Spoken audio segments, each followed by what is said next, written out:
I sold watches in college and narrowly avoided going to jail. Here's some of my inventory from the time. These are all Rolex watches, and one of these is actually fake. Can you guess which one? Anyways, this happened in 2020, right at the start of COVID. I was meeting a buyer for a Rolex Submariner. It was a no-date sub, 5-digit from, I think, 2001. Anyways, I met him in front of a Starbucks. Probably wasn't the best idea. And as soon as I handed the watch over to him to look at, a car sped past with the door already open. He ran and jumped inside. It was crazy. I didn't know how to react. I thought I could try chasing him, but he was obviously in a car, and they were long gone before I even processed the whole situation. This was during COVID, so the police were not in the position to do anything. Everyone was kind of on lockdown. This is in California, Berkeley to be specific, so even more lockdown.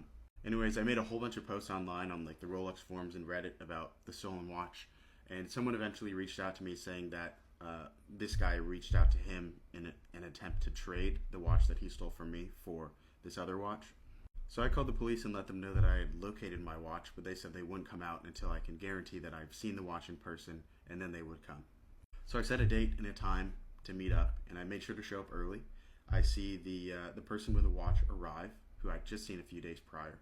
And I called the police, and they said that they didn't have enough people at the time, and they weren't able to come out because COVID at this point has become a lot more than it was a few days ago. I'm going back and forth with this guy on text message telling him that I'm running late when I'm looking at him, probably about 20 feet away, and he's getting antsy and he's getting ready to walk.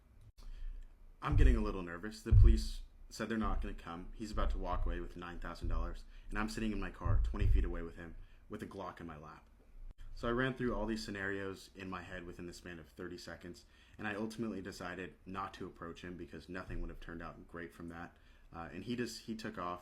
It was a car with fake plates. I got license plates. I tried to follow him, and he ended up getting away, and I never saw that watch again.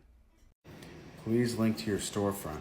All right, so the pants are actually not on the TikTok shop, but here they are. If you look them up on Walmart, they're actually called the Dickies Men's Flex Utility Duck Jean.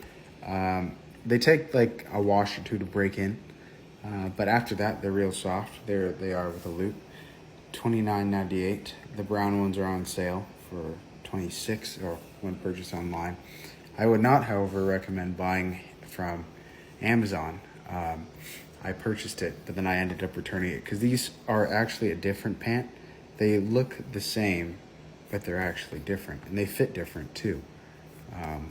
Let's see this one here. You can go to the back. I think these are actually worse quality, but they fit a little bit better for me than the Amazon ones with the red tag.